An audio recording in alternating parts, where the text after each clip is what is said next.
Hola, buenas, ¿cómo están todos? Bueno, vamos a arrancar con el vivo de la fecha, junto al doctor Sergio Luis. Luis, vamos a hablar sobre riesgos del trabajo. Le vamos a enviar la solicitud al doctor.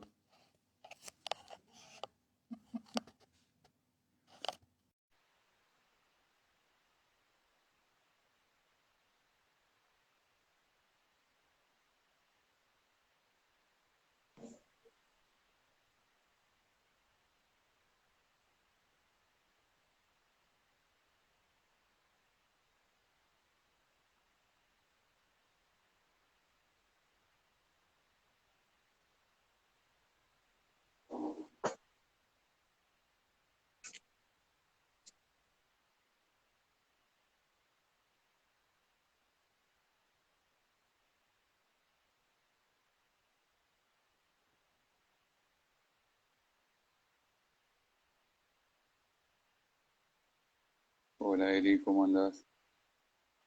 Hola Nico, que ahí te vi. Hola Sergio, ¿estás?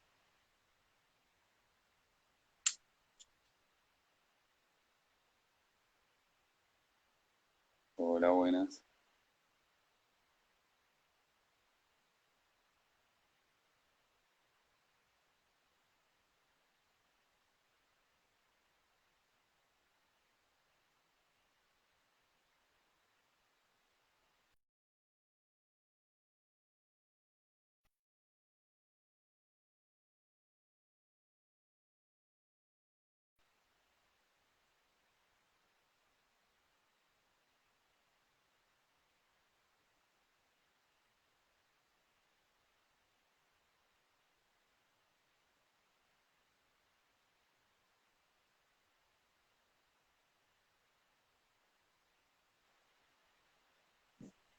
Hola, ¿cómo va?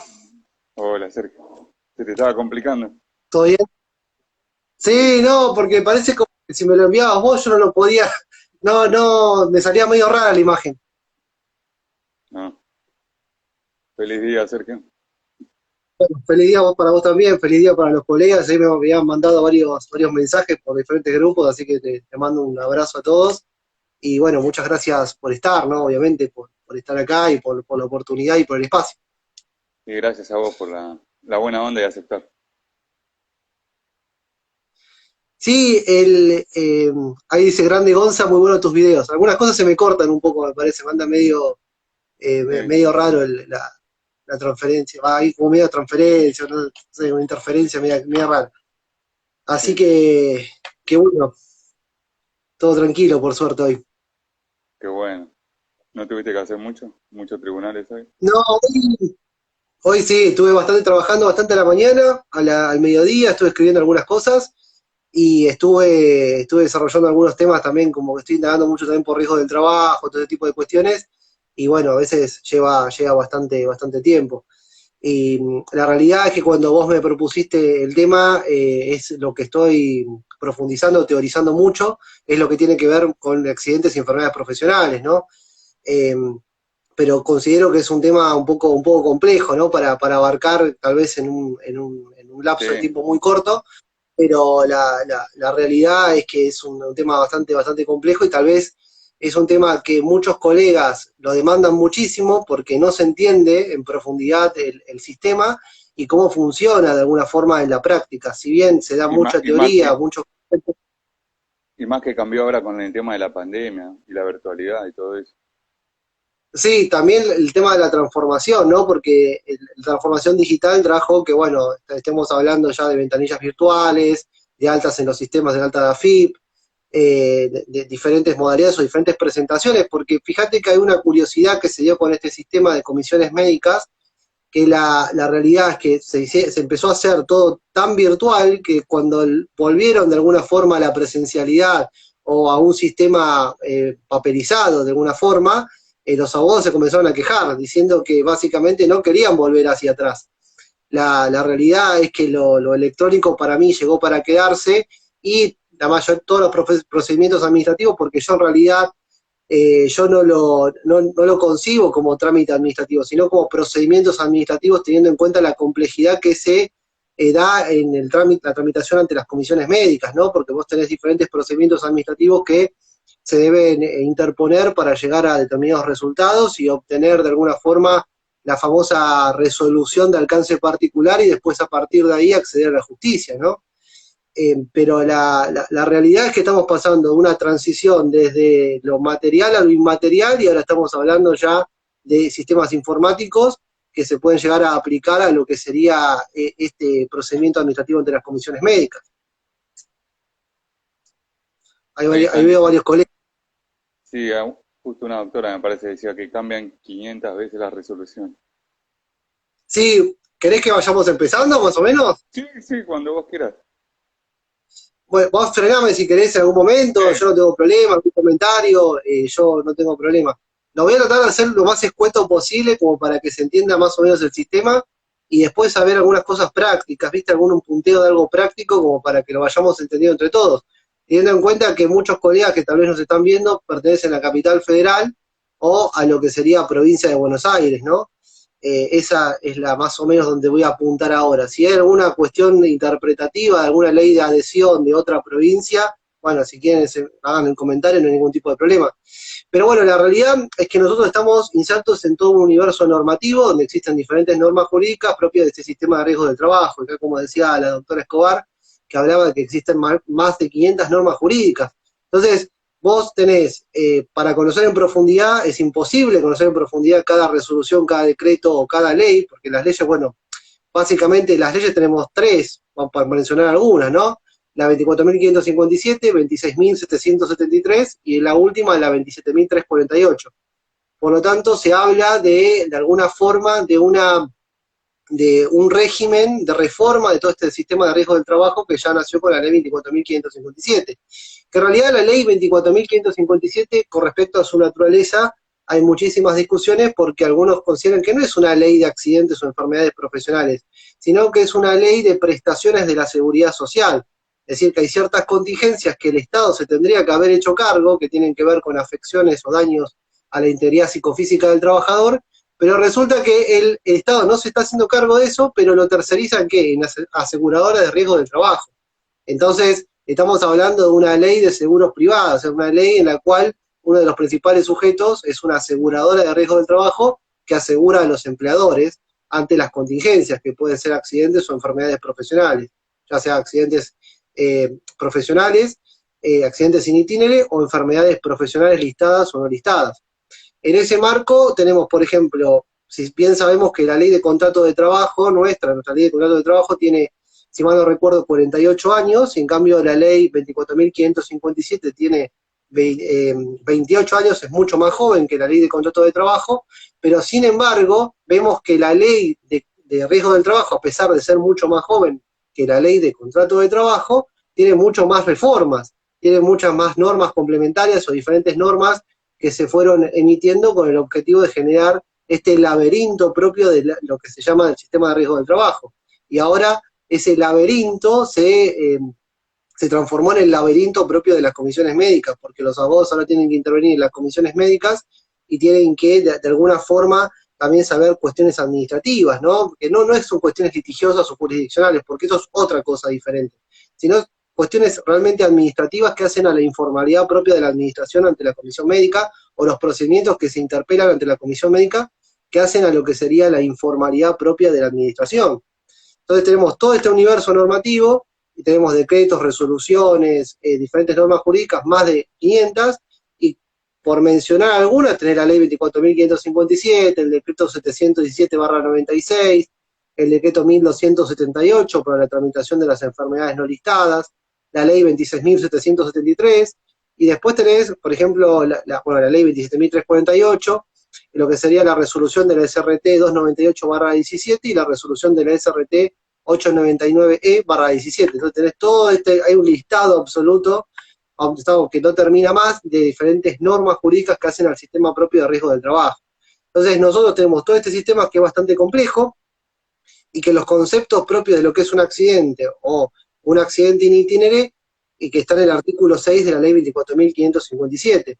Entonces, un accidente de trabajo es un hecho súbito y violento con motivo en ocasión del trabajo, y un accidente in itinere se produce o se provoca en el contexto en el cual se da el traslado del domicilio del trabajador al lugar de prestación de tareas, al domicilio del empleador, y en ese lapso, o viceversa, y en ese lapso se produce de alguna forma ese hecho súbito y violento, ¿no?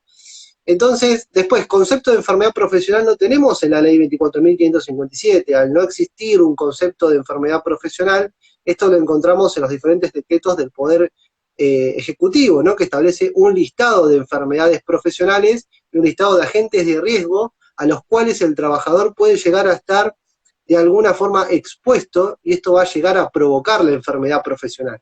Esa es la realidad. Bueno, le mando un saludo a Cintia, también al doctor Cherubín, muy feliz día, y muchas gracias por estar, obviamente. Y la realidad es que nosotros tenemos todo este sistema normativo, el artículo 6, y después tenemos enfermedades profesionales, ¿sí? Enfermedades listadas o no listadas, y baremos para determinar el grado de incapacidad y después la correspondiente indemnización que le corresponde al trabajador.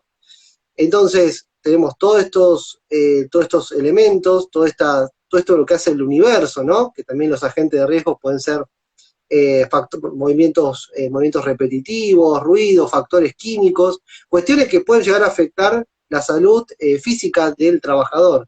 Y vean también que en realidad en esta normativa siempre se habla de cierta incapacidad física, pero no se habla de incapacidad psicológica, ¿no? Como tal, sino básicamente qué es lo que afecta a la capacidad laborativa, a la capacidad laboral propia del trabajador. Porque puede llegar a pasar que el trabajador, en ese caso, si analizamos esto, se disminuye su capacidad laboral, y si pensamos en un proyecto de vida propio del trabajador, en ese caso, de alguna forma, el trabajador tampoco puede acceder a un nuevo trabajo debido a una disminución de su capacidad laboral. Por lo tanto, ahí está la importancia del sistema. Por eso es tan importante analizarlo, tan importante tenerlo en cuenta, porque ya se está hablando de la vida de las personas. Obviamente, casi en caso de muerte, obviamente se va a hablar de la vida, ¿no? Pero en caso de una reducción de la capacidad laboral del trabajador, en ese caso, también es muy importante tener en cuenta que este sistema de disminución de la capacidad laboral de alguna forma contempla esa imposibilidad que tiene el trabajador de acceder a un nuevo trabajo debido a la disminución de su capacidad laboral. Piensen en el trabajador que pierde la vista por un agente de riesgo químico, o el trabajador que pierde un brazo, pierde una pierna, cuestiones así pero muy exageradas, en las cuales el trabajador ya después se le hace muy difícil conseguir un nuevo trabajo. Por lo tanto, por eso es tan importante ver cómo se calculan estas indemnizaciones. En realidad, si uno se pone a pensar, la plata no va a volver a las cosas hacia atrás, a un estado en el cual el trabajador recupere, por ejemplo, en este caso, sus extremidades, o recupere su visión, pero la realidad es que le corresponde recibir estas prestaciones itinerarias en virtud de esa disminución de esa capacidad laboral, ¿no? Un resarcimiento. Entonces, claro, necesita sí o sí un resarcimiento ante la reparación, obviamente ante el daño que se le fue provocado por ejemplo, un agente de riesgo o por un accidente de trabajo.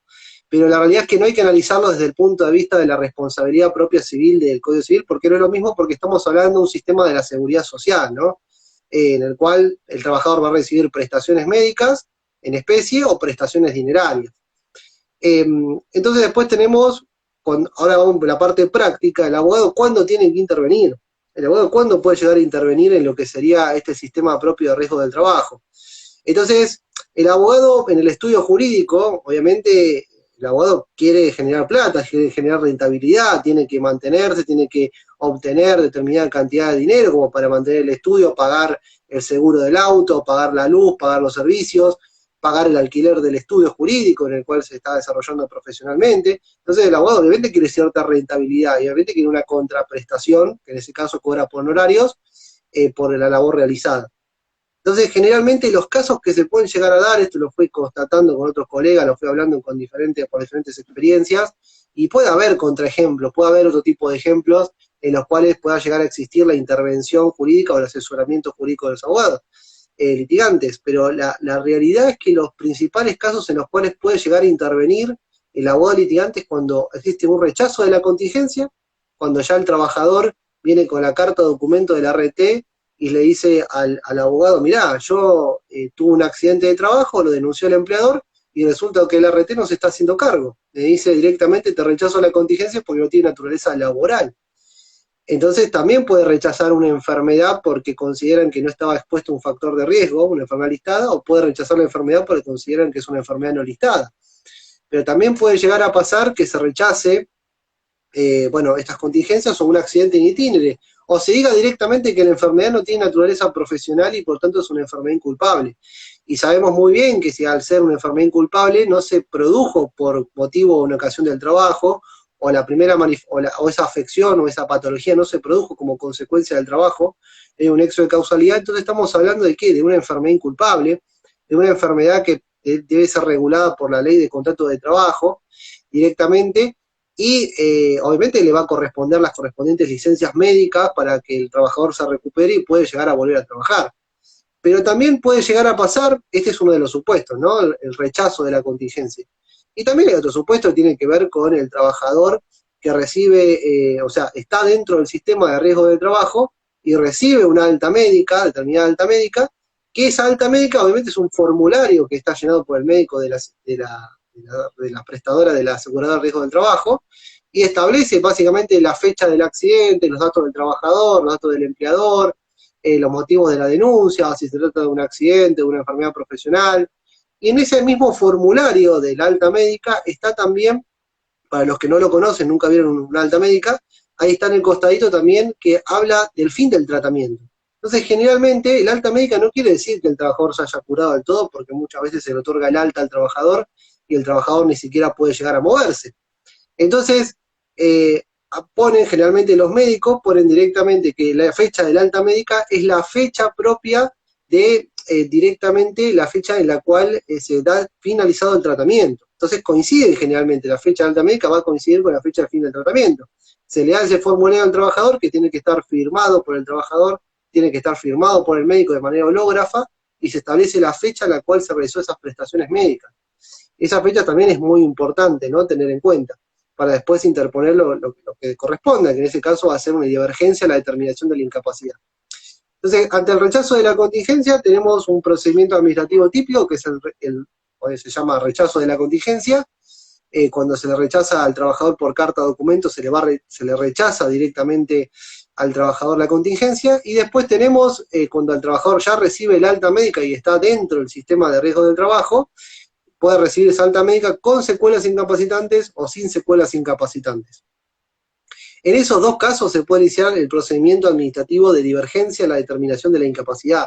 Ya en cualquiera de esos dos casos ya se puede iniciar lo que sería ese procedimiento administrativo. Pero también puede suceder que en ese caso el abogado también reciba a un trabajador que sufrió un accidente o una enfermedad profesional, tuvo una primera manifestación invalidante, y en ese caso también hay que analizar si el trabajador se realizó la correspondiente denuncia, la denuncia ante el asegurador de riesgo del trabajo, y si esa denuncia fue realizada correctamente, si fue realizada correctamente o fue expresada correctamente, por ejemplo, mediante un telegrama. Porque la realidad es que si el empleador no realiza la denuncia, esto como que no, hay como una especie de discusión normativa si es obligatorio, si es facultativo, tanto del empleador como del trabajador, o como de los derechohabientes en el caso del fallecimiento del trabajador. En ese caso, el trabajador puede realizar la denuncia mediante un telegrama.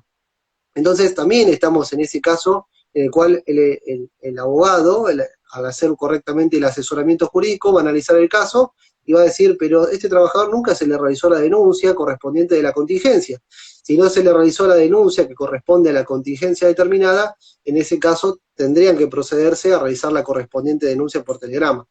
Entonces, en esos tres supuestos básicos tenemos el tema del rechazo de la contingencia, hay que hacer el trámite del procedimiento de rechazo de la contingencia, cuando se le rechaza al trabajador el accidente o la enfermedad, o cuando el trabajador tiene un alta, ahí después de que recibe el alta con secuelas o sin secuelas incapacitantes, en ese supuesto caso, ahí de alguna forma podemos iniciar lo que sería la divergencia, la determinación de la incapacidad. Y el trabajador que no tiene una denuncia, ahí también puede llegar a producirse la denuncia mediante un telegrama, se tiene que redactar la correspondiente denuncia mediante telegrama. Entonces, esos son los tres supuestos básicos en los cuales el abogado puede llegar a intervenir, brindando el asesoramiento jurídico correspondiente. Esa es la realidad. Entonces, también hay otros procedimientos administrativos, otros trámites administrativos, que tienen que ver por ejemplo, que el trabajador puede llegar a plantear, que son trámites sencillos.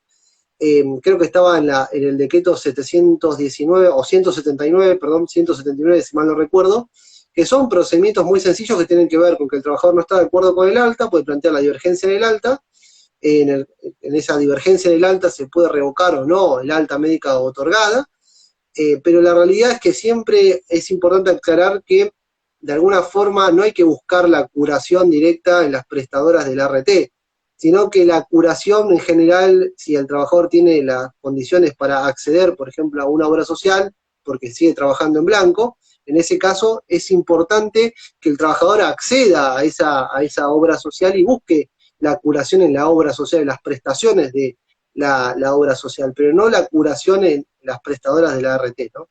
Entonces, hay trámites sencillos que tienen que ver con esto, con la divergencia del alta o la divergencia de las prestaciones, porque el trabajador no está de acuerdo con las prestaciones médicas que se le otorgan, básicamente.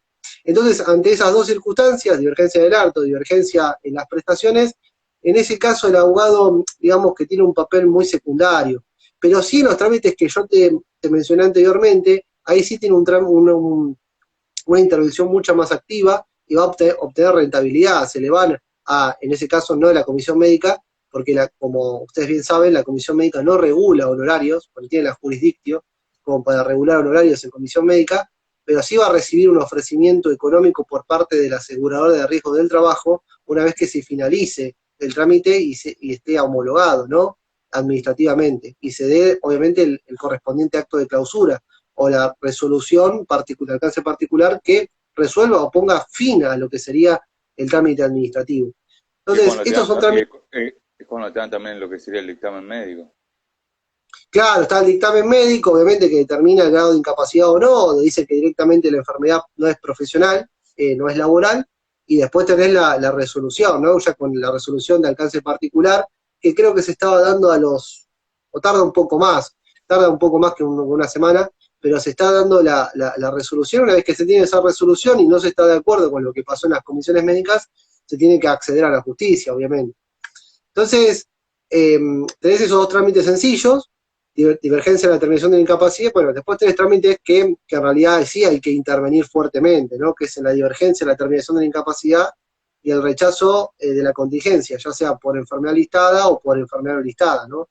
Esas son las cuestiones. Y cuando hablamos del tema de la denuncia, porque puede pasar que la denuncia no esté bien realizada o directamente el trabajador no se le ha realizado la correspondiente denuncia, hay que tener muy en cuenta el artículo 1 del decreto 717/96, si quieren leer los colegas, que habla que el empleador está obligado a denunciar a la aseguradora, a la RT, inmediatamente de conocido todo accidente de trabajo o enfermedad profesional que sufran sus dependientes. Y a su vez, en el segundo párrafo de ese decreto se establece que también podrá efectuar la denuncia el propio trabajador, sus derechohabientes o cualquier persona que haya tenido conocimiento del accidente de trabajo o enfermedad profesional. Ahí ya está el artículo primero determinando quiénes son los sujetos que deben realizar la denuncia, porque la denuncia funciona como una especie de disparador del sistema. Una vez que se realiza la denuncia, el sistema comienza a circular, a funcionar, se comienzan a movilizarse todos estos mecanismos propios de este sistema de riesgo del trabajo, y ahí se establece si la aseguradora de riesgo del trabajo acepta la contingencia o directamente la rechaza. Y para aceptar o rechazar la contingencia tiene 20 días. O sea, primero tiene 10 días hábiles. Y esos 10 días hábiles también lo puedes tener por 10 días más, siempre y cuando esté correctamente fundamentado, ¿no? Porque consideran muchas veces que estos accidentes o enfermedades pueden necesitar un análisis mucho más profundo. Y también establece el artículo segundo de ese decreto, el 717/96, que la denuncia del empleador deberá contener como mínimo los datos que tal fin requiera la Superintendencia de Riesgos del Trabajo. Para los demás sujetos contemplados en el artículo primero del presente decreto, bastará que la denuncia sea por escrito y contenga una relación de los hechos, la identificación de las partes y la firma del denunciante. Ustedes van a ver en la práctica que el empleador tiene que llenar una especie de formulario determinado realizando la denuncia. Y a veces te lo llenan con lapicera y no se entiende la letra, ¿no? Básicamente te dice el empleador porque se le cayó una roldana sobre la cabeza. O sea, la realidad es que tampoco realizan una descripción demasiado profunda del accidente. Y puede pasar que dicen, esto es un accidente de trabajo, que lo denuncie el empleador, porque la RT va a escuchar al empleador, no va a escuchar al trabajador, en realidad, en términos generales, y en esa denuncia, y puede ser que la descripción de la denuncia sea bastante superficial, paupérrima, y en ese caso estamos medio complicados porque la denuncia es mala, y al verse que la denuncia es bastante mala, en realidad habrá que Acá es una pregunta. Sí. Dicen, ¿cuánto tiempo debe transcurrir para denunciar el siniestro ante ART? ¿Hay algún plazo de caducidad o rige el de prescripción bienal? No, en realidad vos siempre piensan en la prescripción, no piensan en la caducidad. Piensan en el tema de la caducidad para la acción, si estás acá, Pablo, no sé si está en provincia de Buenos Aires, el plazo de caducidad, entre comillas, que se ve para tener claro las cosas, es el artículo 2, inciso J de la ley 15.057, que es el plazo de caducidad de 90 días. Que algunos consideran que es constitucional, otros consideran que es inconstitucional, depende del tribunal laboral que intervenga. Pero sí tenés el plazo siempre latente, el de prescripción de 2 años. Traten de no, si por ejemplo, no sé, si ustedes quieren, el trabajador entra al sistema de riesgo del trabajo, le hacen las prestaciones, pero no encuentran el alta, porque el alta la necesitan para iniciar el procedimiento de divergencia de la determinación de la incapacidad, pero no le dan el alta, que el RT es reticente, la llaman por teléfono, le envían un telegrama, la intiman a la RT que presente lo que sería básicamente, claro, provincia de Río Negro. Por ejemplo, no tienen el alta, no la encuentran. Igualmente, a veces lo que se recomienda es iniciar directamente el trámite administrativo de urgencia de determinación de incapacidad sin el alta, aunque el alta es fundamental para iniciar la urgencia de determinación de la incapacidad, porque no se la dan, pero ustedes se lo están comiendo el plazo de 2 años de prescripción y ¿qué hacen? Lo inician igual, aunque le archiven, porque en realidad de alguna forma están interrumpiendo el plazo de prescripción. Ese es el gran dilema, la gran situación en la cual muchos trabajadores y abogados letrados de los trabajadores se encuentran porque no consiguen el alta médica. A mí lo que me pasó en un caso es que yo había ingresado todos los datos y viste cuando al trabajador le pedís para poder ingresar el CUI de la empresa, sí. no me tomaba la empresa, pasaban los días, no me tomaba. Después solicito el turno y voy personalmente, creo que era en la comisión de Lomas, la que abrieron nueva, en Lomas de Zamora. Estábamos ahí con el cliente, no tomaban, hasta que justo la que atiende se le ocurre decir algo que yo al cliente cuando lo escuché lo quería matar. Porque le dice, claro. vos no habrás de casualidad, no habrá cambiado de nombre la empresa. No, pero esas cosas te quedé claro. Sí, esos errores. Seguía laburando, pero la culpa era de él, porque me había pasado el quill viejo, no me dijo, está laburando el nuevo. Cuando me pasó claro, el nuevo, no. eso es práctica, lo quería matar. Digo, no puede ser. No. Me dice, me olvidé de decirte, me dice. Claro, no, por eso, esas cosas, porque fíjate que obviamente el trabajador desconoce todo este sistema, imagínate nosotros que somos profesionales del derecho y estamos peleando con este sistema que en realidad algunos lo entienden más, o sea, a ver, hay que ser... Encima lo peor es que había consultado a unos colegas, me dice, Gonza, eso nunca me pasó, me dice. Claro. No, vos siempre la primera cambio, la comisión en médica es meter los papeles y ver qué sale, ¿viste? Porque a veces no sabés qué va a salir. No, pero lo peor es que no me lo tomaba, ese era el tema, no me entraba el trámite porque faltaba el CUI del empleado. Claro, no. Ahí sí, eso también puede llegar a pasar. El alta médica, el tema del CUI del empleador, fíjense el tema de la credencial, porque la credencial siempre tiene que estar actualizada, ¿no? Porque la realidad es que si está vencida la credencial, ya ni siquiera te podés presentar a una audiencia de homologación en comisión médica. Así que tengan en cuenta eso también. Obviamente que tienen que estar digitalizados su DNI para iniciar cualquier procedimiento, lo que es la credencial de abogados, y obviamente digitalizar el DNI del trabajador. Eso lo van a ver en cualquier expediente administrativo que se inicie ante la comisión médica.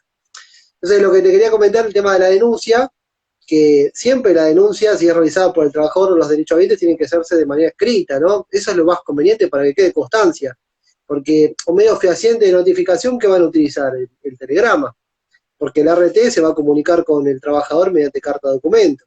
Y en ese telegrama lo que tiene que hacer el trabajador es hacer una descripción de los hechos, básicamente. Entonces, después, el artículo después, hay otra cuestión con las enfermedades profesionales con respecto a la denuncia. El artículo 2 de la resolución 9/18 de la SRT establece que en los casos de denuncia profesional, que sea realizada de manera directa por el propio trabajador o sus derechohabientes, tienen que hacer una descripción de la sintomatología imperante, el puesto de trabajo y las tareas habituales. Esto hay que tener en cuenta, ¿no? O sea, lo que tiene que denunciar el trabajador es la sintomatología. Yo había visto una denuncia, acá no lo puedo mostrar porque, bueno, no tengo posibilidad de hacer un compartir pantalla ni nada, pero la realidad es que había una denuncia muy bien hecha de un abogado que yo conozco, que es un telegrama muy impecable, que hablaba de las enfermedades, cada enfermedad profesional que había sufrido con el primera manifestación invalidante. Porque ustedes van a ver, el trabajador sufrió varias afecciones y también un accidente de trabajo en el medio, un bastante complejo el tema. Entonces inició por cada parte del cuerpo afectada, por cada afección, inició un procedimiento administrativo diferente, y también denunció la sintomatología de la enfermedad sin acompañar ningún tipo de estudio médico en ese caso. Porque generalmente no se acompañan estudios médicos o no se le presenta estudios médicos en ese caso, porque generalmente las ART rechazan porque los estudios médicos son superficiales o porque no describen correctamente el agente de riesgo. Entonces, ustedes lo que tienen que hacer ante enfermedades profesionales, tienen que hacer una descripción concreta, sucinta, concreta de la sintomatología imperante, el puesto de trabajo y las tareas habituales. O sea, si es el puesto de trabajo, tienen que describir correctamente a qué se dedicaba el trabajador. Y tiene que haber una relación causal también con el agente de riesgo, porque si el trabajador se estaba trabajando en una determinada dependencia, un determinado sector de la empresa que era enorme, y ahí no, casualmente no estaba expuesto a ese agente de riesgo, tal vez lo rechacen también porque no estaba expuesto directamente a dicho agente. Entonces, hay que ser muy... Igual el rechazo, bueno, todos se van a comer un rechazo porque el ART es así, o sea, automáticamente rechaza la contingencia y no ingresa al trabajador al sistema de prestaciones médicas. Eso es la cuestión, y también hay muchas falencias de este sistema, porque el sistema en realidad, si ustedes lo analizan desde la ley 24.557, tiende hacia la prevención, ¿no? O sea, el sistema tiende a la prevención. Ahora, el tema de la reparación no debe ser más alta que la prevención, se supone que tiende a reducir la siniestralidad, tiende a reducir los infortunios laborales, pero en la práctica no se realizan los exámenes preocupacionales o los exámenes periódicos tampoco se realizan, y los empleadores no cumplen, de alguna forma no cumplen con las normas de seguridad e higiene básicas que tienen que tener los trabajadores, o no le otorgan las herramientas o los diferentes elementos de protección para que no estén expuestos a los factores de riesgo. Entonces, puede provocarse este tipo de cuestiones y puede aumentar muchísimo la siniestralidad, puede aumentar mucho el mapa de siniestralidad propio de la empresa, sí, puede aumentar absolutamente, y entonces este sistema no tiende a la prevención, tiende a la reparación. Y a veces para pelear una reparación determinada, los abogados tienen que meterse en todo este laberinto de las comisiones médicas, y la idea es que pierdan el miedo hacia hacer presentaciones en las comisiones médicas, porque yo puedo explicar las bases teóricas y prácticas acá en esta charla, pero la realidad es que el abogado tiene que meterse, tiene que indagar, tiene que leer, tiene que perfeccionarse constantemente, y esto no hay otra forma de aprender que con la experiencia, ¿no? Y con los errores, ¿no? Básicamente hay ciertos errores que son subsanables y otros errores que no son subsanables. Lo que habías comentado vos era tranquilamente subsanable, o el tema de la alta médica. Hay muchas cosas que se pueden llegar a subsanar, pero se aprende mucho con la experiencia diaria y presentándose en las comisiones médicas, en las vistas médicas, en las audiencias de homologación. Ustedes van viendo las diferentes prácticas y siempre obviamente con una postura de humildad, ¿no? Porque nosotros estamos aprendiendo y hay una retroalimentación constante entre los colegas, y yo aprendo mucho de otros colegas que también están ejerciendo la profesión. Entonces, como estábamos viendo, en el caso de enfermedades profesionales, sí, la realidad es que tiene que haber una descripción de la sintomatología imperante, el puesto de trabajo y una descripción de las tareas habituales. Y el telegrama, si quieren, meten una letra, creo que la mínima, cuál es la 8, me parece Time New Roman 8, le ponen y empiezan a describir básicamente toda la sintomatología de la enfermedad profesional, la fecha de la primera manifestación invalidante, los diferentes estudios médicos que se le fueron realizando al trabajador para llegar a determinadas conclusiones, ¿no? Y entonces hay que ser muy detallista a la hora de denunciar una enfermedad profesional y expresar los hechos. Generalmente los agentes de riesgo son los movimientos repetitivos, las posiciones forzadas, los movimientos o las situaciones, el levantamiento de cargas pesadas puede llegar a provocar una enfermedad profesional. Y también en la práctica lo que acaece mucho es que se confunda lo que es un accidente con una enfermedad profesional. porque a veces el trabajador estaba levantando una carga muy pesada, siente un dolor muy fuerte en la espalda, y esto lo puede llegar a catalogar como una especie de lumbalgia o algo por el estilo, cuando en realidad es una enfermedad profesional que la viene arrastrando hacia un año atrás.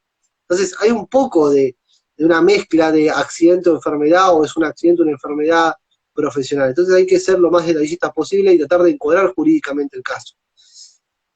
Y con respecto a la denuncia, vamos a tratar en la práctica de evitar lo que sería las denuncias electrónicas, las denuncias por correos electrónicos, ese tipo de denuncias no, porque después tenés que acreditar esos extremos. Eso también es importante mencionarlo, porque si uno realiza una denuncia por correo electrónico, después tiene que acreditar la existencia de ese correo electrónico, y ya estamos hablando de otra cosa que tiene que ver con la prueba electrónica. Pero en rigor de verdad, el trabajador tiene que realizar la denuncia junto con el asesoramiento letrado, y correctamente el asesor, el abogado tiene que enviar lo que sería el telegrama colacionado al asegurado a riesgo del trabajo para realizar la correspondiente denuncia. Después tenemos el rechazo de la contingencia, ¿no? O sea, este es el caso práctico que también puede llegar a pasar, ¿no? En el tema del rechazo de la contingencia, como estábamos viendo anteriormente, el ART tiene el plazo de 10 días hábiles para rechazar la contingencia, y ese plazo puede prorrogarse por 10 días más, en el supuesto caso, siempre y cuando esté fundado prórroga del rechazo de la contingencia. Y las contingencias son rechazadas de forma genérica, en realidad. Son rechazadas, o sea, lo mejor y lo ideal para el abogado litigante que va a defender al trabajador ante un rechazo por carta o documento del RT es que de alguna forma ese rechazo se ha realizado de la forma más detallada posible. Ese es el mejor de los casos, porque al ser detallado el rechazo, el abogado puede defenderse de la mejor manera posible. Hay abogados que contestan el rechazo de la carta de documento, realizado por carta de documento por parte del RT, con un telegrama, y otros abogados que directamente ahorran ese tiempo y directamente comienzan a iniciar todo el procedimiento de rechazo ante la contingencia ante la comisión médica jurisdiccional que corresponde, ¿no? Pero en líneas generales los rechazos son genéricos. Entonces toman conocimiento de la denuncia, la RT, y le realizan el rechazo casi de manera automática. Eso es lo que pasa generalmente. Y ese rechazo por parte del RT es comunicado mediante carta documento. Ese es el medio fehaciente que va a utilizar la aseguradora de riesgos del trabajo para rechazar concretamente lo que sería la contingencia o el accidente o la enfermedad sufrida por el trabajador. Y después el trabajador podría llegar a contestar ese rechazo mediante telegrama o directamente iniciar el procedimiento administrativo. Y algunas veces, bueno, las RT, corregime si me equivoco, generalmente utilizan como medio de correos Oca o Andreani, ¿no? No utilizan tanto el correo argentino, sino que están utilizan generalmente para realizar los rechazos por carta de documento, utilizan lo que sería el sistema de correos de Oca o Andreani. Y el abogado lo que puede llegar a hacer es impugnar lo que sería ese rechazo de carta de documento mediante un telegrama y denunciar un domicilio debajo, que es el domicilio del estudio jurídico. Generalmente las ART respetan ese domicilio denunciado por el abogado debajo del telegrama, con el laboral colacionado, gratuito, y envían después la respuesta a ese domicilio. Los empleadores no realizan lo mismo, ¿no? La realidad es que los empleadores no están acostumbrados a realizar lo mismo. Ahí le mando un saludo también al doctor Nicolás Manterola, que es un gran doctrinario de Argentina. La verdad que yo lo admiro muchísimo, cree muchísimo sobre derecho procesal y derecho procesal electrónico, y es el director de la revista Derecho Procesal Electrónico, así que le mando un fuerte saludo a Nicolás Manterola. Entonces, básicamente la ART utiliza sistemas de correo, en realidad Oca o Andreani, se puede contestar por telegrama, y en realidad la denuncia, lo que denuncia la ART se basa en la información que utiliza la aseguradora de riesgo del trabajo, utiliza la información que le brinda también la denuncia propia del empleador. Entonces es como una cadena. Si la denuncia realizada por el empleador es paupérrima o superficial, de alguna forma lo que expresará la ART también en lo que sería el rechazo de la contingencia, porque consideran que no tiene naturaleza profesional ese accidente de trabajo, también va a ser de alguna forma va a ser un rechazo genérico, va a ser porque se está basando en información bastante paupérrima. Y a su vez la ART tiene cierto peso específico en relación a lo que sería básicamente lo que se comunica a la SRT, que es la Superintendencia de Riesgo del Trabajo, a la Comisión Médica. Entonces tenemos una cadena en la cual que parecería ser como una especie de teléfono descompuesto, es decir, que uno se basa en la información de otro y después realizan un rechazo genérico, que de alguna forma ese rechazo genérico puede llegar a producir que el trabajador al momento de defenderse mediante telegrama de ese rechazo, puede también realizar una especie de contestación de esa carta de documento de manera paupérrima o de manera poco precisa. Después tenemos los motivos de rechazo, que hay varios motivos de rechazo. Vimos algunos motivos que los fui describiendo con ejemplos, pero los típicos motivos son, por ejemplo, por dolo del trabajador, por fuerza mayor ajena al trabajo, que ya lo menciona el artículo 6º, el decreto 717/96, o también los casos que se considere, que esto es típico, ¿no? Los casos que se considere que el accidente no sea de naturaleza laboral o la enfermedad no revista carácter profesional. Entonces, en esos casos, ahí te lo van a rechazar de manera automática, pero es un fundamento que utiliza generalmente la aseguradora de riesgo del trabajo como para rechazar la contingencia. Y después lo que te quería comentar es que, bueno, esto es básicamente lo que establece ya el decreto 717/96, que son los motivos del rechazo en su artículo 6º. Ustedes van a ver diferentes motivos de rechazo. Y lo que tiene que hacer el abogado cuando recibe el rechazo es, como te decía, analizar si la denuncia realizada por el empleador se realizó de manera correcta. Esa denuncia obviamente la puede llegar a obtener el trabajador o el abogado del trabajador llamando telefónicamente a lo que sería la aseguradora de riesgo del trabajo, por ejemplo, no sé, Provincia RT, Prevención, aseguradora de riesgo del trabajo, conseguir de alguna forma esa denuncia realizada por el empleador y ver si se realizó de manera deficiente, porque puede presentar muchas deficiencias. Ahí se van a dar cuenta por qué el rechazo del RT fue muy genérico. Y ante eso, el trabajador, junto con su abogado patrocinante, tiene que iniciar el procedimiento administrativo de rechazo. La idea es que se tiene que revertir el rechazo en comisión médica. Lo que puede llegar a pasar es que no se revierta el rechazo, y en ese caso que no se revierta el rechazo hay que acceder a la justicia. Ahí ya tenemos otro panorama. Bueno, también tenés la Comisión Médica Central, no es lo más recomendable, porque ir a terminar la Comisión Médica Central para que te diga lo mismo que la Comisión Médica Jurisdiccional tampoco es negocio. Pero la realidad es que puede llegar a pasar eso, también es otro de los recursos que se puede llegar a tener. Pero con el rechazo de la contingencia hay que buscar revertir ese rechazo, ¿no? Se busca revertir el rechazo. Si se lo revierte el rechazo, obviamente que una de las consecuencias va a ser que la SRT, la Comisión Médica Jurisdiccional Interviniente, determine que el trabajador se le tienen que realizar determinadas prestaciones médicas y tiene que ingresar propio al sistema de reparación de los daños provocados por la contingencia de naturaleza profesional. Y una vez que ya ingresó nuevamente el trabajador a ese sistema, se le va a otorgar el alta, y ahí cuando se le otorga el alta con secuelas o sin secuelas incapacitantes, ahí directamente se puede llegar a utilizar el trámite de la divergencia a la determinación de la incapacidad. Así, fíjate, todo ese caminito de hormiga que se tienen que hacer como para vos después poder llegar a acceder a una indemnización, a cobrar tus honorarios, o directamente acceder a la justicia. Porque recuerden muy bien que para acceder a la justicia ustedes tienen que agotar esa vía administrativa, que en realidad no es una instancia administrativa previa a la justicia, sino que es un compartimento totalmente estanco, separado de la justicia, que de alguna forma funciona con sus propias reglas basadas en la informalidad y los procedimientos administrativos, que tienen que ver con la celeridad propia de los procedimientos administrativos. Esa es la realidad. Pero sabemos que en la práctica no son tan acelerados los plazos, o no se expiden los 60 días la comisión médica. Porque a veces pasa esto, que te rechazan la contingencia, después consideran que el rechazo estuvo mal concedido por la ART, ingresa el trabajador al sistema y después le dan el alta recién al trabajador, con secuelas o sin secuelas incapacitantes. Y después tienen que iniciar otro trámite de nuevo, y así. Es como una calecita esto. Esto también está todo relacionado, pero la realidad es que tenemos muchos trámites administrativos concatenados que hacen que el plazo ese de 60 días sea irrisorio, porque 60 días no se va a pedir nunca. Porque te la dilatan. Claro, se dilata, se va dilatando con el tiempo. Lo mismo, por ejemplo, con el tema de cuando nos tienen que pagar nuestros honorarios. Ah, eso bueno, eso es otro, eso si querés un día vamos, yo te puedo, porque es otra cosa aparte. No, No, es un mundo aparte. Si querés, un día charlamos sobre eso, de Sí, horarios en comisiones médicas. obviamente. A Otra mí me cosa que gusta siempre, mucho ese tema. sí, otra Sí, cosa decime.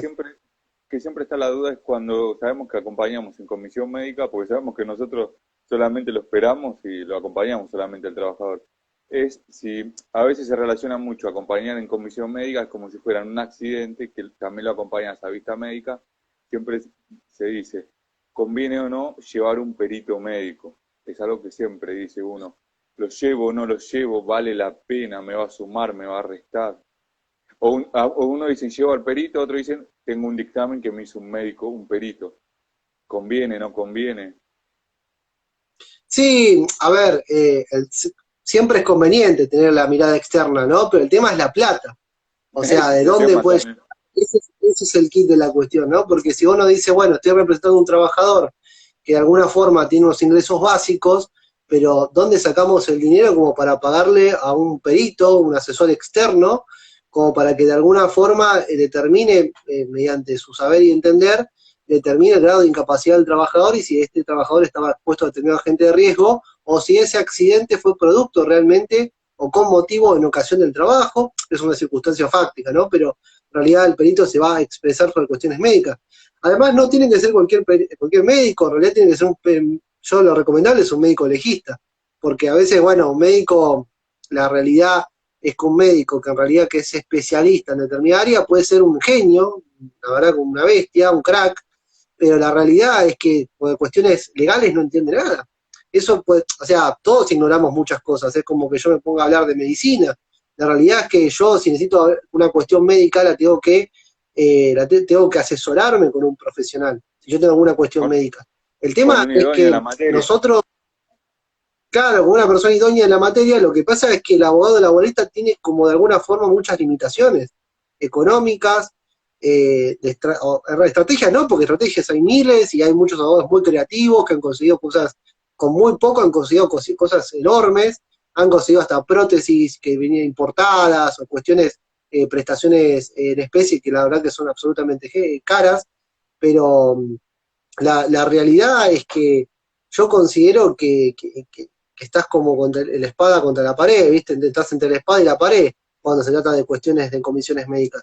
Y vos bien lo viste en la experiencia diaria, que no es algo fácil, ¿no? Porque además tampoco ves los frutos de manera inmediata. Porque nosotros No. estamos acostumbrados, sí, estamos Es que acostumbrados a ver es, resultados el, inmediatos.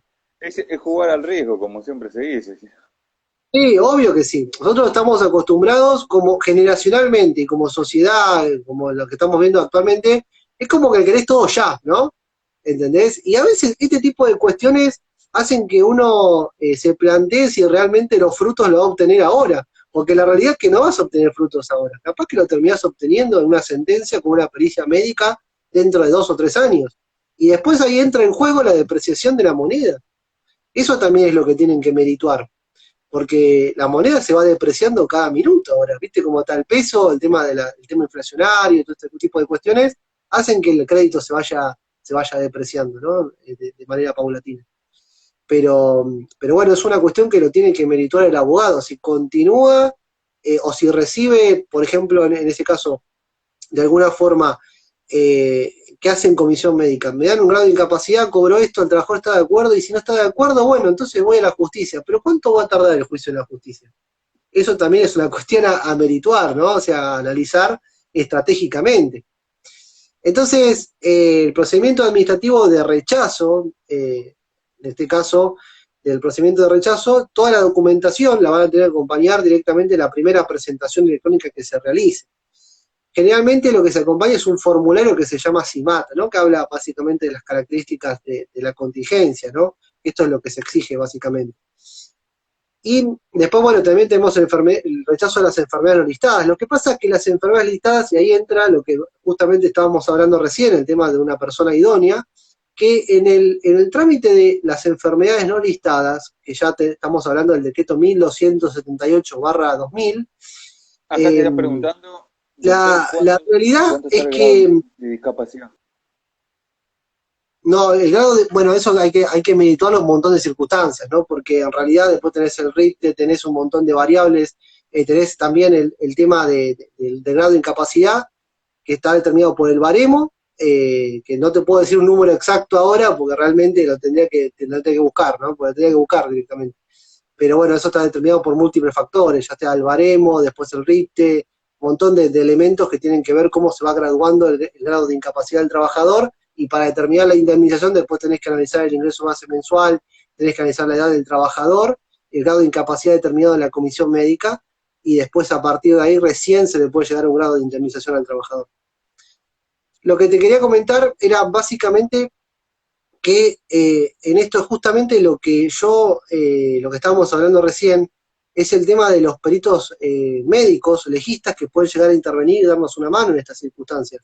Pero en el caso de enfermedades no listadas, que no están en el listado propio del decreto 698/96, la realidad es que si no están dentro de ese listado no se puede aplicar el baremo del 699/96, y hay que hacer un procedimiento administrativo especial o trámite por enfermedad no listada, rechazo de enfermedad no listada, y en ese caso vas a tener que conseguir, esto es una petición fundada.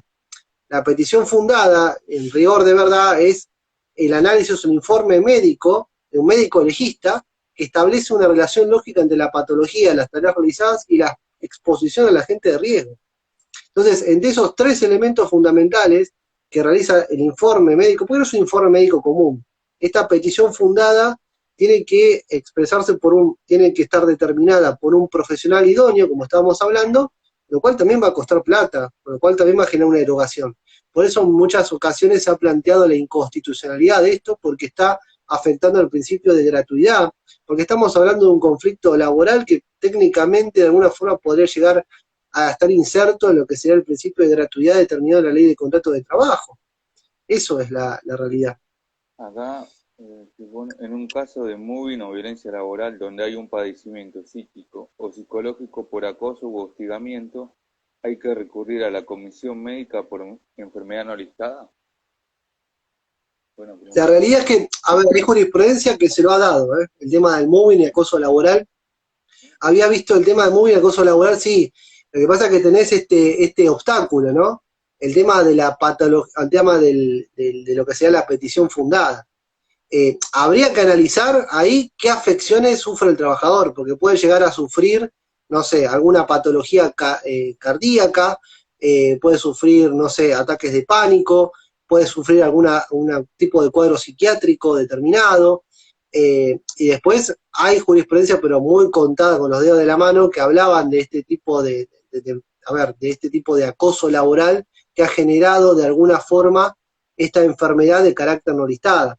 Pero bueno, yo lo veo, o sea, es posible, sí, hay posibilidades, pero el tema es que en comisión médica tal vez te lo rechacen directamente, o de alguna forma a la contingencia la rechacen directamente y no se pueda, y vas a tener que acceder a la justicia. Vas a tener que probar eso. Hay otra cosa, hay una gran cuestión ahí en la justicia por el tema de probar la contingencia, la relación de causalidad entre las tareas realizadas, esa enfermedad que se produjo en virtud del acoso laboral, que también es carga de prueba, se genera carga probatoria, y sumado a todo eso tenemos que obtener una pericia médica que de alguna forma establezca una relación de causalidad entre ese acoso laboral y las enfermedades que está sufriendo el trabajador. Entonces es una situación compleja, pero es muy interesante analizarla. Yo, había que analizarlo, habría que analizar el caso en concreto, pero he leído jurisprudencia que de alguna forma lo ha receptado, y otra jurisprudencia que considera que no está receptada, ¿no? Pero vi en algunos juzgados de Capital Federal, porque a veces en Capital Federal vos lo ves como muy restrictivos, y en rigor de verdad algunas veces son un poquito más protectorios. Igual están saliendo fallos bastante en contra del trabajador últimamente. Así que hay que tener cuidado con eso, ¿no? Con lo que está pasando últimamente. Y después, en realidad, una petición fundada no es un informe sobre las patologías en realidad, es una relación de causalidad entre la patología, las tareas realizadas y el agente de riesgo. Pero el reconocimiento de una enfermedad no listada no es una tarea sencilla, ahí le contesto al doctor Navarro Freitas, que no es una tarea muy sencilla el reconocimiento de una enfermedad no listada. Es muy probable que en comisión médica se vean frustradas las pretensiones del trabajador, y en ese caso va a tener que acceder directamente a la justicia. Y en la justicia, bueno, también es un largo camino por transitar, por lo tanto, es como que no ves los frutos de manera inmediata, ¿no? Eso también puede llegar a generar cierta frustración. Si, por ejemplo, como decía anteriormente, después la SRT lo que puede llegar a hacer es determinar que ese rechazo estuvo mal concedido y se produjo el reingreso del trabajador, que es una revocación de ese rechazo, y la RT tiene que comenzar a otorgar las prestaciones médicas que corresponden al trabajador, porque la contingencia tiene naturaleza profesional de acuerdo a lo determinado por la SRT. Y también la SRT, que generalmente determina en lo que sería en la comisión médica, se dictamina mediante esa resolución, determina de qué clase de tratamientos de recibir el trabajador. La pregunta es si la comisión médica lo determina, lo dictamina, la RT le hace caso, y la realidad es que generalmente no le hace mucho caso con respecto al tratamiento médico que debe recibir el trabajador.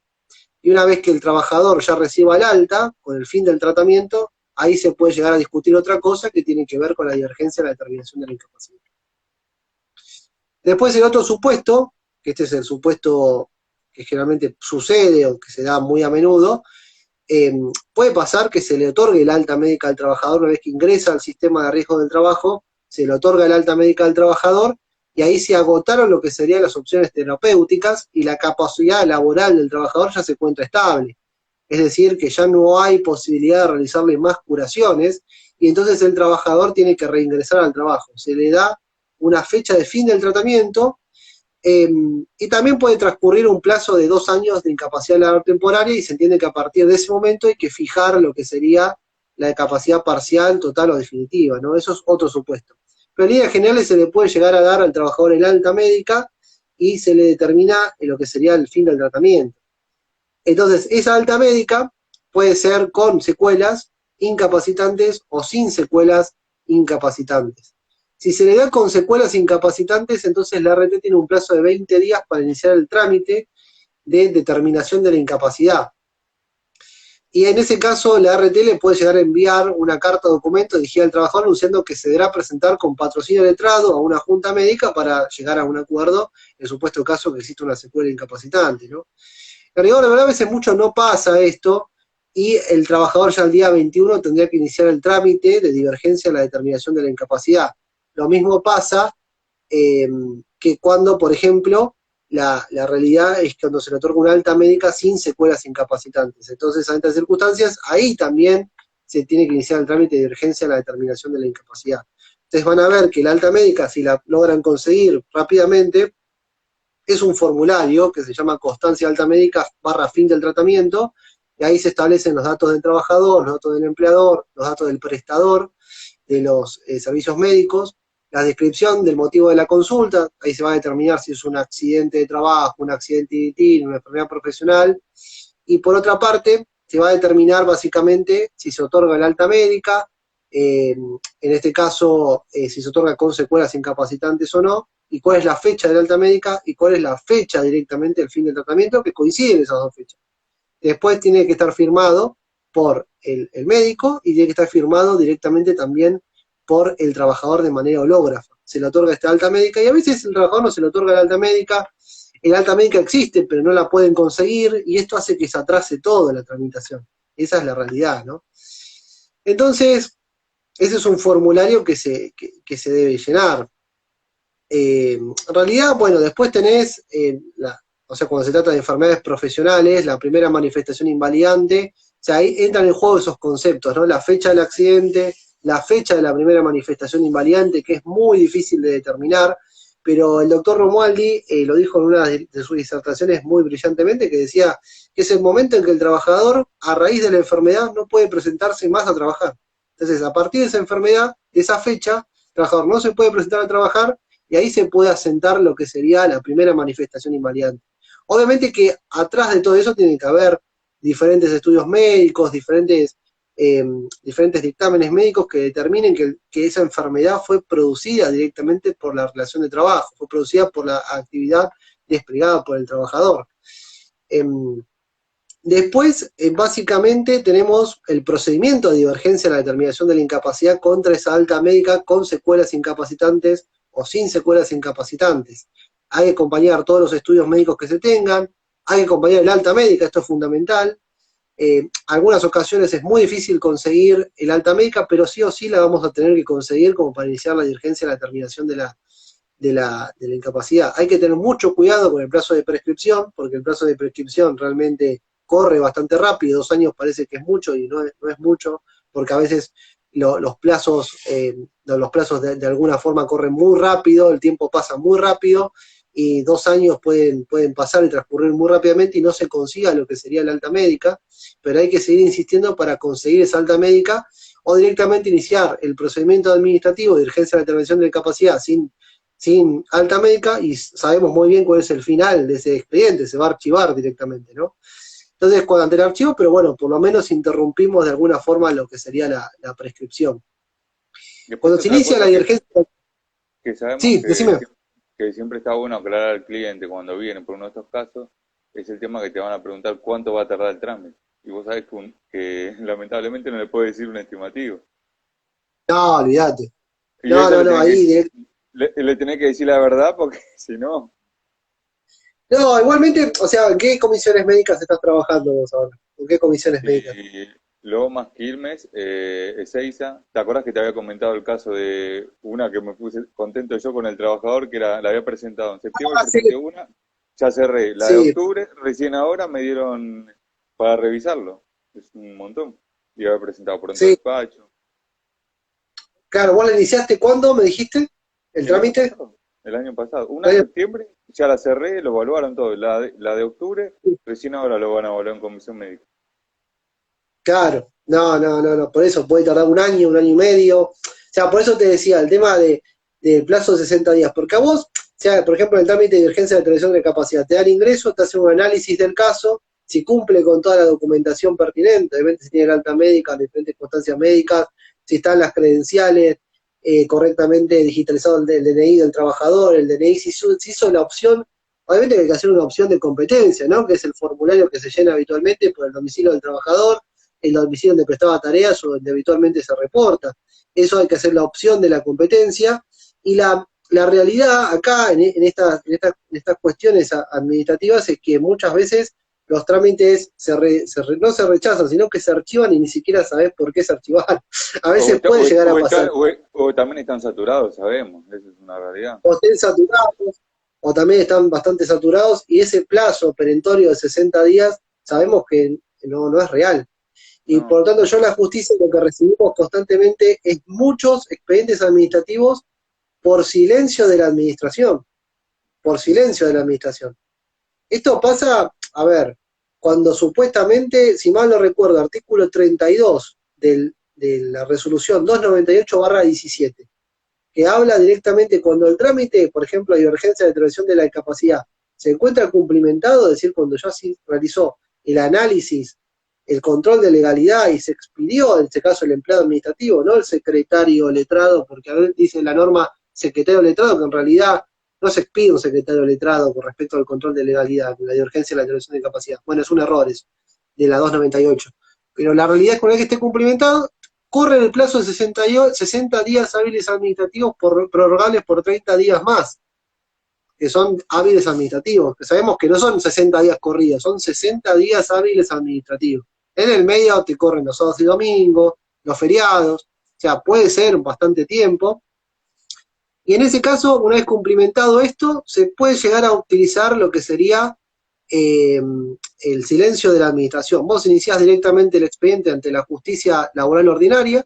En este caso, por ejemplo, no sé, el Tribunal Laboral de Quilmes te toca, ¿no? Que suerte tenés el Tribunal Laboral de Quilmes, que se expidieron en muchos fallos, o en muchas sentencias interlocutorias, perdón, sobre lo que sería el tema del silencio de la administración, diciendo que en realidad una vez que se cumple el plazo de 60 días perentorios de las comisiones médicas, en ese caso el trabajador está liberado del trámite previo administrativo ante la comisión médica. Esto es una interpretación amplia, es una interpretación protectoria, de alguna forma que piensa en el trabajador y en los tiempos del trabajador, y piensa también a futuro, el tema de los créditos laborales y la depreciación de la moneda, porque no puede ser que el trabajador esté dando vueltas, claro, si está dando vueltas en la comisión médica esperando casi 1 año, para lo que sería la fijación de una audiencia médica, y en realidad el trabajador de alguna forma sigue esperando el sueño de los justos, ¿no? Esa es la realidad.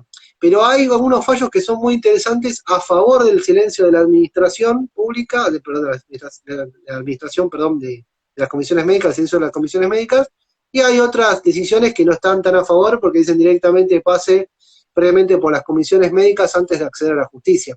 Porque muchas veces pasa que algunos, no sé, bueno, hay triquiñuelas, ¿no? Hay cosas medias raras que pueden llegar a pasar, pero no son la mayoría de los casos, ¿no? Esa es la realidad.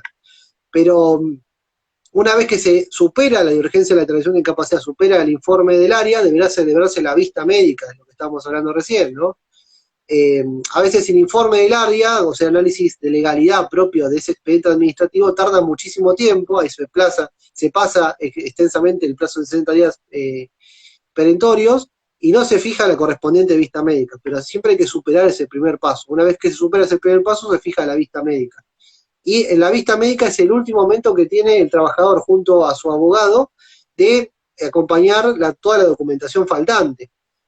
Pero generalmente se recomienda realizar todas las presentaciones electrónicas previamente para evitar esto, ¿no? Esa es la realidad.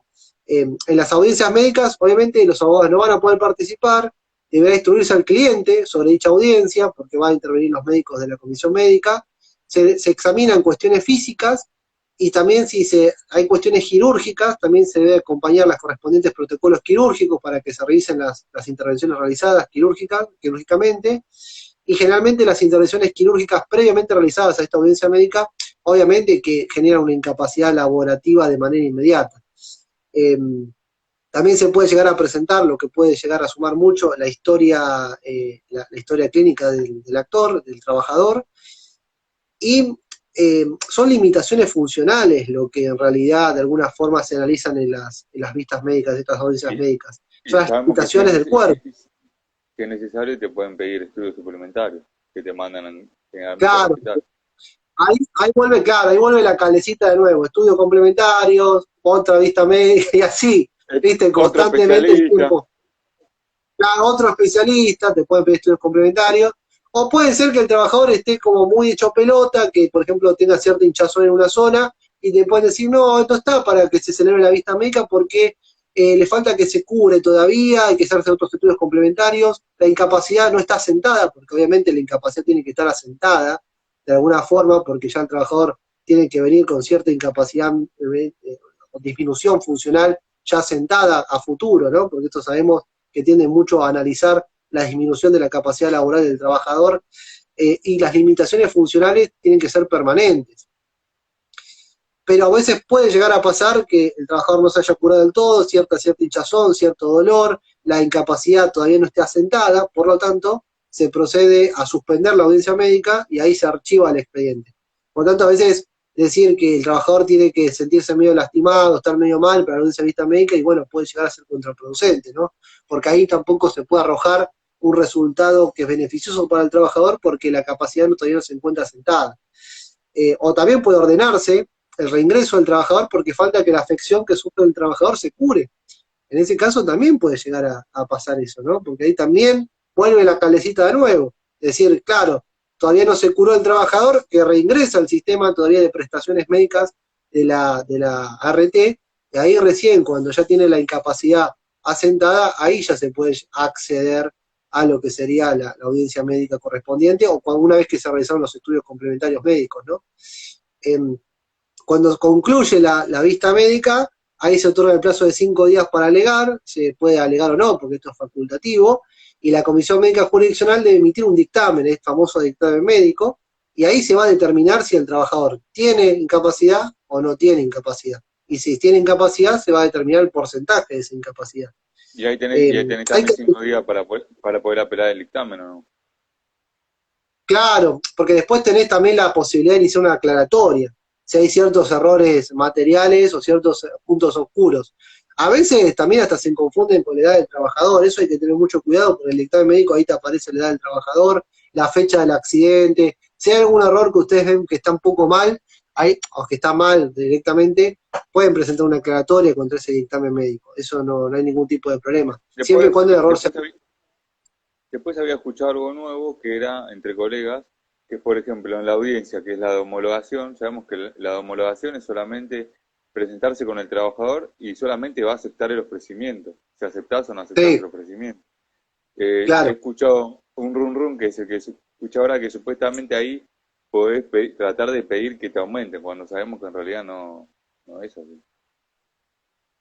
Porque en realidad, a ver, si hay está fijada la incapacidad y a raíz de esa incapacidad se corresponde una indemnización, esto es una cuestión de orden público, es decir, a ver, ya está fijada la incapacidad, la edad del trabajador, la fecha del accidente, eso es como muy relativo, ¿no? Pedir que te aumenten el tema de la indemnización estamos hablando, ¿no? No sé si de honorarios, no sé cómo, No, pero que la indemnización.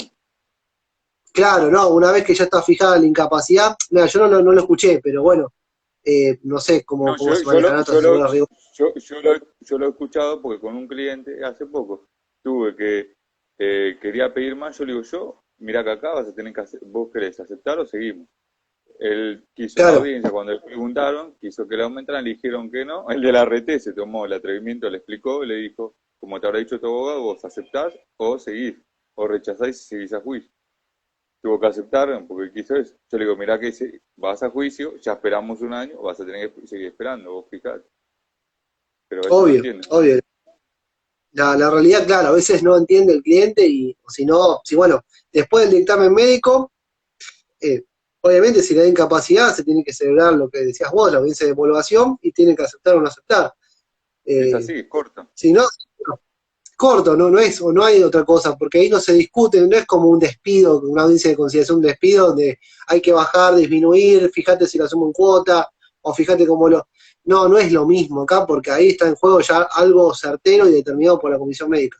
No te digo que sea certero porque se pueden confundir, o el grado de incapacidad puede ser reducido, y en realidad vas a la justicia y después el tema del perito médico te establece un grado de incapacidad mucho más alto.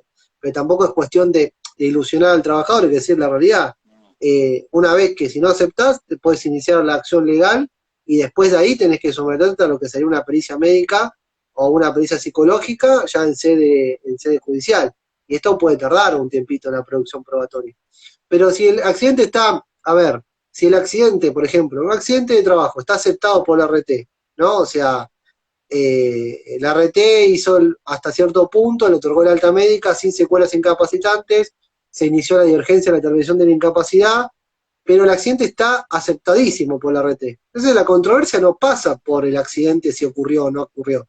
La controversia pasa por el grado de incapacidad que se le dio al trabajador y a raíz de eso el monto de la indemnización. Esa es la controversia, porque no Y hay si que tiene, producir tanta prueba. y si tiene preexistencia, porque eso también. Claro, Si claro, eso también, si tiene preexistencia. Por ahí pasa la controversia, no tanto por si ocurrió o no ocurrió el accidente, sino por el grado de incapacidad del trabajador que sufrió, ¿no? A raíz de esa contingencia. Entonces la producción probatoria en sede laboral va a ser muy reducida, no se necesita tanta prueba en realidad, porque son cosas muy escuetas.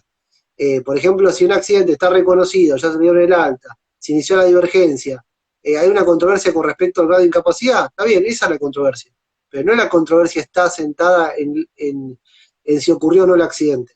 Entonces, la prueba en sede laboral va a tener que ver con esto, con el tema de el grado de incapacidad y lo único que puede intervenir ahí, nos puede dar una mano o determinar el grado de incapacidad en ese caso, obviamente va a ser el perito médico.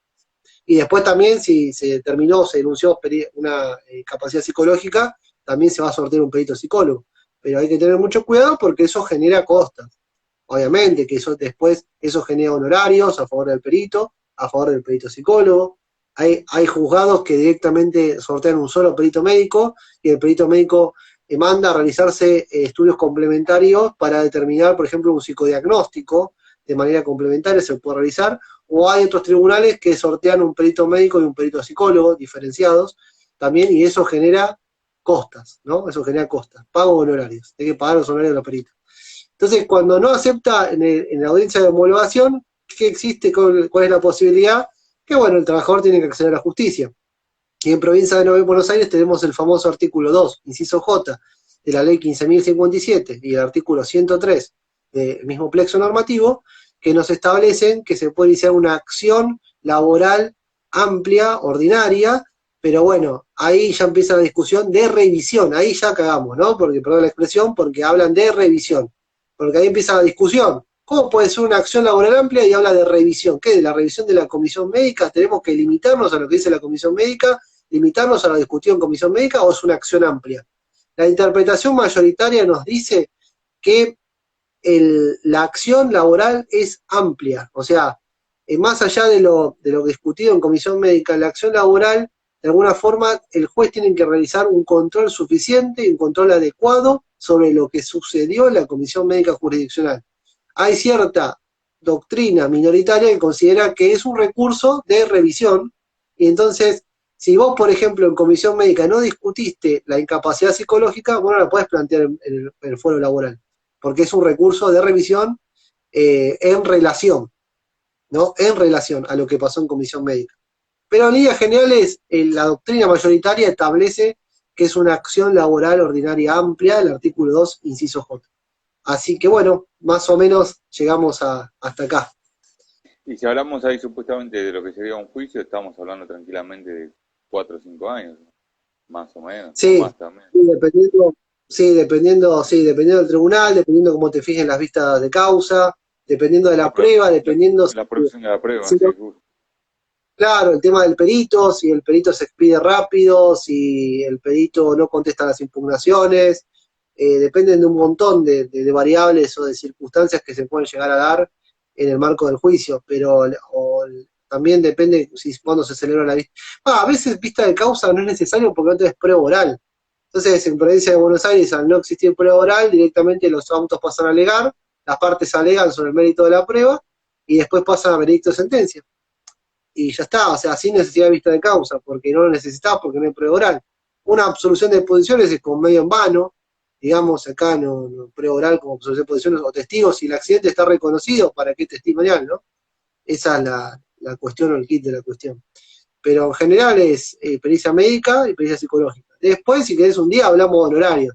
Eso es otro tema aparte, también es un mundo aparte, y si querés te puedo llegar a hablar de honorarios en Capital y en Provincia de Buenos Aires, y qué pueden llegar a realizar los colegas como para ejecutarlos, ¿no? Porque hay que ejecutar los honorarios. Andaban preguntando si estás dando algún curso sobre, o si vas a dar. Sí, estoy con el doctor Sergio Rodríguez. Sí, estoy en una diplomatura de riesgo del trabajo para grupo profesional. Estamos dando una diplomatura de un grupo docente muy, muy fuerte, muy, muy interesante. Y la verdad que se discuten todos estos temas. Obviamente se discuten tal vez porque no tenemos mucho tiempo, porque para no aburrir a la gente, pero a veces estas clases pueden ser de 2 o 3 horas. Pero yo, por ejemplo, clases de honorarios, tengo que dar una clase de honorarios, tengo que dar este tipo de clases también lo voy a dar, pero voy a enfocarlo más en el silencio de la administración. Y también se puede llegar a hablar un poquito también del artículo 2, inciso J, de la ley 15.057, también voy a profundizar en esa cuestión, así que en esa diplomatura se van a profundizar diferentes aspectos. Que es un tema interesante y hace la práctica profesional de todos los días. Acá dicen que interesante el tema de honorarios. Sí, honorario, sí, eso es fundamental.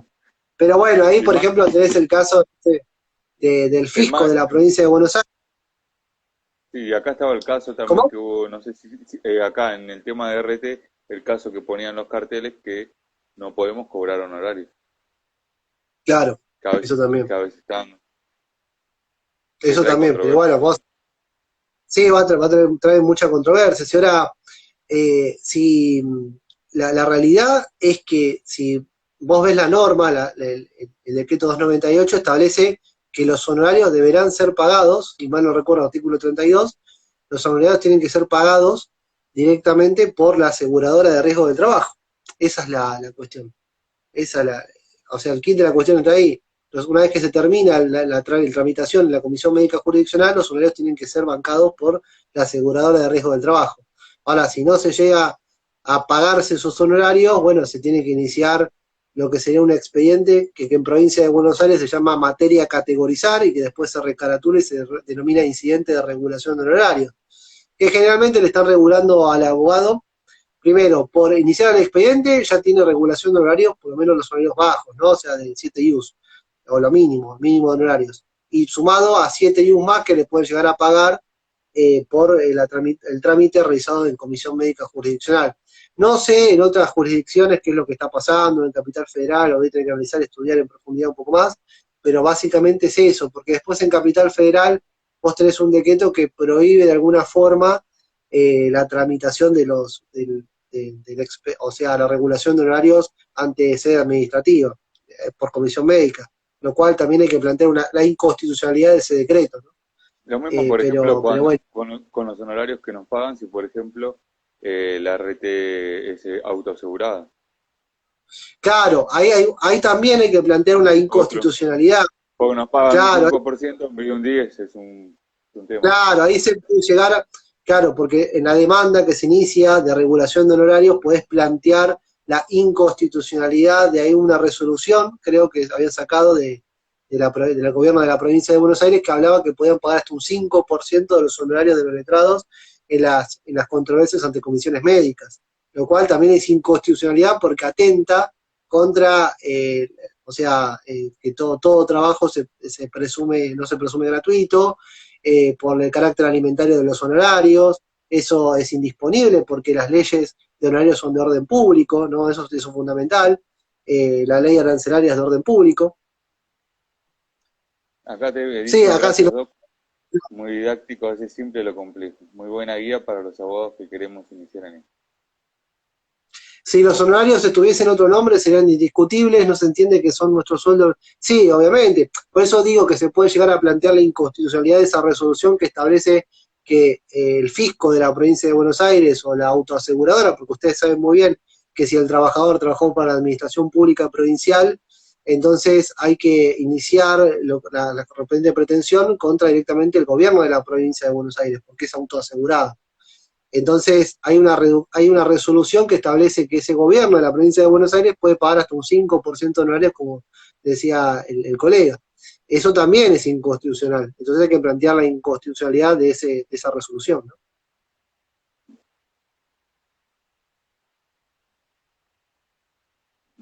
Bueno, Sergio, no te quiero robar más tiempo. No, por favor, igual es un... Bueno, muchísimas gracias por el espacio, por la oportunidad, y si querés en el futuro hablamos un poquito de honorarios, Sí, no hay tipo de problema. sí, Lo buscamos. sí, seguramente. Sí, te voy a comprometer para eso, y algunos que otro más, así que muchas Sí, gracias y por la buena onda.